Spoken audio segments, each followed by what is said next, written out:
কথা হেভি বেরিয়ে এলে তো তবে তো হয়ে গেল গল্প শেষ। বাড়িতে থেকেই যা করার করছো। তো জয়েন্ট ফ্যামিলি তো এরকমই হয়, মানে একসঙ্গে সব থালা বাসন থাকলে পারে তো টুংটাং হবে, তো সেরকম ভাবেই আর কি।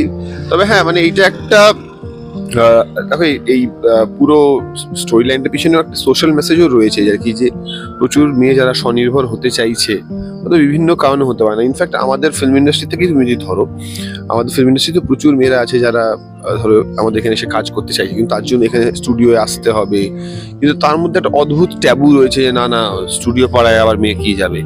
হ্যাঁ, তো সুতরাং সেই ট্যাবুগুলো ভাঙার একটা ছোট্ট প্রচেষ্টা আমাদের তরফ থেকে, যে কারণ আজকালকার দিনে তো মেয়েরা স্বনির্ভর হচ্ছে, কাজ করছে, তো সেটাই কথা থ্রু দিয়ে, এবং শুধুমাত্র কথা নয়, বাড়িতে আরো বাকি মেয়ে যারা রয়েছে, জুনি রয়েছে, আমার বোনেরা রয়েছে, তাদের সকলের থ্রু দিয়ে সেই মেসেজটা একটা প্রেজেন্ট করা লোকের কাছে, যে মেয়েরাও স্বনির্ভর হচ্ছে, তারাও বাইরে গিয়ে কাজ করছে।